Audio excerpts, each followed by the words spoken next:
Knowledge 360 देखने वाले तमाम दोस्तों को अस्सलाम वालेकुम। आया सूफिया सुल्तान मोहम्मद फ़ातेह के हाथों फ़तह कुस्तुनतुनिया तक मसीहों का दूसरा बड़ा मजहबी मरकज़ बना रहा।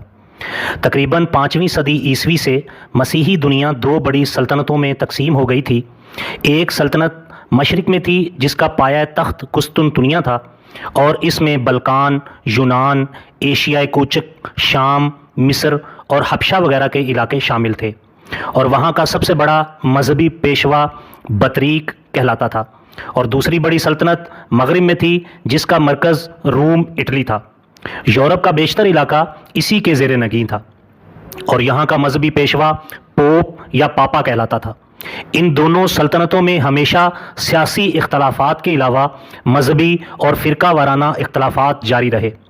मगरबी सल्तनत जिसका मरकज़ रोम था वो रोमन कैथोलिक कलीसा फ़िरके की थी और मशरकी सल्तनत आर्थोडॉक्स कलीसा फ़िरके की थी। आया सूफिया का चर्च आर्थोडॉक्स कलीसा का आलमी मरकज़ था। इस चर्च का सरबराह जो बतरीरक या पैट्रियार्क कहलाता था इसी में मुकीम था, लिहाजा निस्फ मसीही दुनिया इस कलीसा को अपनी मुक़द्दस तरीन इबादतगाह समझा करती थी। आया सूफिया इस लिहाज से भी अहम था कि वो रोम के कैथोलिक कलीसा के मुकाबले में ज़्यादा कदीम था। इसकी बुनियाद 3री सदी ईस्वी में इसी रूमी बादशाह कुस्तुनतीन ने डाली जो रोम का पहला ईसाई बादशाह था और जिसके नाम पर इस शहर का नाम बिज़ंतिया से कुस्तुनतुनिया रखा गया।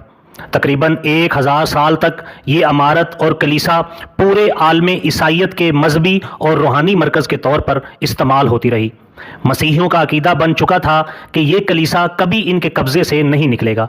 इससे इनकी मजहबी और कल्बी लगाव का ये आलम है कि अब भी आर्थोडॉक्स कलीसा का सरबराह अपने नाम के साथ सरबराह कलीसा कुस्तुनतुनिया लिखता आया। जब सन 1453 में उस्मानी सुल्तान मोहम्मद फ़ातेह ने कुस्तुनतुनिया को फतह किया और बाज़ंतीनियों को शिकस्त हो गई तो इस शहर के मजहबी रहनुमाओं और रासखुल अकीदा ईसाइयों ने इसी कलीसा में इस ख्याल से पनाह ले ली थी कि कम अज़ कम इस इमारत पर तो दुश्मन का कब्ज़ा नहीं हो सकेगा।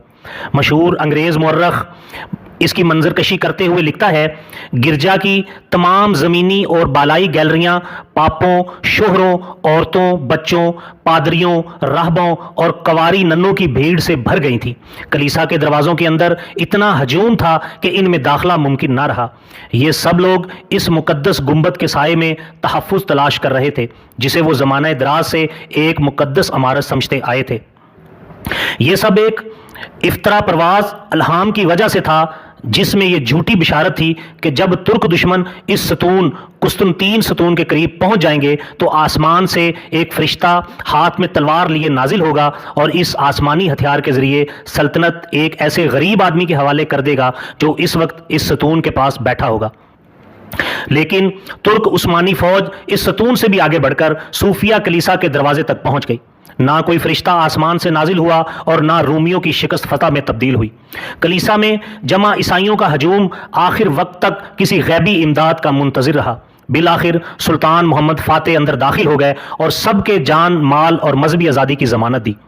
फतह के दिन फजर की नमाज के बाद सुल्तान मोहम्मद फ़ातेह ने यह ऐलान किया कि इंशाअल्लाह हम ज़ोहर की नमाज आया सूफिया में अदा करेंगे। चुनाचे उसी दिन फतह हुआ और इस सरजमीन पर पहली नमाज ज़ोहर अदा की गई।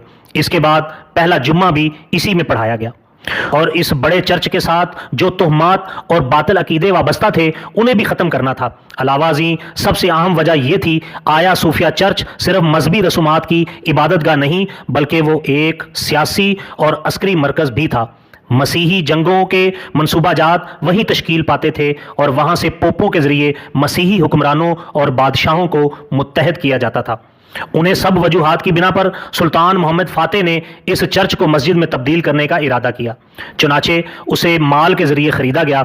इसमें मौजूद रस्मों तस्वीर को मिटा दिया गया या छुपा दिया गया और महराब किबला रुख कर दी गई। सुल्तान ने इसके मीनारों में भी इजाफा कर दिया। इसके बाद ये मस्जिद जामे आया सूफिया के नाम से मशहूर हो गई और सल्तनत उस्मानिया के खात्मे तक तकरीबन 500 साल तक 5 वक्ता नमाज होती रही। फतह कुस्तुनतुनिया के बाद وہاں مسلمانوں کی نماز اور اجتماع کے لیے فوری کوئی جمع گاہ اور عبادت گاہ نہ تھی، اس لیے سلطان نے آرتھوڈکس کلیسا کے اس تاریخی مذہبی مرکز کو مسجد بنانے کا ارادہ کیا۔ چنانچہ سلطان نے اس عمارت کو آس پاس کی زمین کو اپنے ذاتی مال سے خریدا اور اس کی مکمل قیمت کلیسا کے راہبوں کو دی۔ علاوہ ازیں سلطان نے اس مصرف کے لیے مسلمانوں کے بیت المال سے بھی قیمت نہیں لی، بلکہ طے کردہ پوری قیمت اپنی جیب سے ادا کی اور اس عمارت اور زمین کو مسلمانوں کے مصالحے کے لیے وقف کر دیا۔ خرید و فروخت کی دستاویزات آج بھی ترکی کے دارالحکومت انقرہ میں موجود ہیں۔ آیا صوفیہ کے سامنے ایک خوبصورت چمن ہے، اس کے بعد اس کا مرکزی دروازہ ہے۔ دروازے کے دونوں طرف وہ پتھر نصب ہیں جہاں پہرہ دار کھڑے ہوتے تھے۔ اندر وسیع ہال ہے جو مربع شکل کا ہے۔ اس کی وسعت غلام گردش اور محراب کو چھوڑ کر جنوباً شمالاً 235 فٹ ہے۔ بیچ کے گنبد کا قطر 107 فٹ اور چھت کی اونچائی 185 فٹ ہے۔ پوری عمارت میں 170 ستون ہیں۔ چاروں کونوں پر مسلمانوں نے 6 ڈھالوں پر اللہ، محمد صلی اللہ علیہ وسلم، ابو بکر رضی اللہ تعالیٰ عنہ، عمر رضی اللہ تعالیٰ عنہ، عثمان رضی اللہ تعالیٰ عنہ اور علی رضی اللہ تعالیٰ عنہ نہایت خوشخط لکھ کر لگایا ہوا ہے۔ اوپر چھت کی طرف بڑے بڑے خوبصورت روشن دان بنے ہوئے ہیں۔ عمارت میں سنگ مرمر استعمال کیا گیا ہے۔ بے شمار تختیاں لگی ہوئی ہیں جن پر عربی خط میں لکھا اور نقش و نگار کیا گیا ہے۔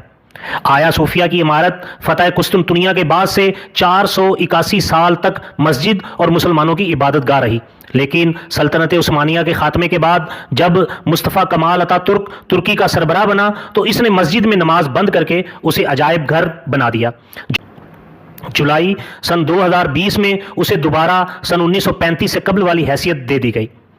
31 مئی سن 2014 کو ترکی میں نوجوانان اناتولیا نامی ایک تنظیم نے مسجد کے میدان میں فجر کی نماز کی مہم چلائی جو آیا صوفیہ کی مسجد بحالی کے مطالبے پر مبنی تھی۔ اس تنظیم کا کہنا تھا کہ انہوں نے 1.5 کروڑ لوگوں کے تائیدی دستخطوں کو جمع کر لیا ہے، لیکن اس وقت کے وزیر اعظم کے مشیر نے بیان دیا کہ ابھی آیا صوفیہ کو مسجد میں بحال کرنے کا کوئی ارادہ نہیں ہے۔ 10 جولائی سن 2020 کو ترکی کی عدالت عظمیٰ نے آیا صوفیہ کو مسجد میں تبدیل کرنے کی قرارداد کو منظوری دی اور عجائب گھر کی حیثیت منسوخ کر کے سرکاری طور پر مسجد بحال کرنے کا فیصلہ صادر کیا۔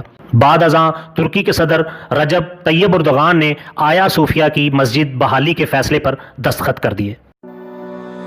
اگر یہ ویڈیو آپ کو اچھی لگی ہو تو چینل کو سبسکرائب کرنا نہ بھولیے اور ویڈیو کو لائک کر دیجیے۔ اللہ آپ کا حامی و ناصر ہو۔ اللہ حافظ۔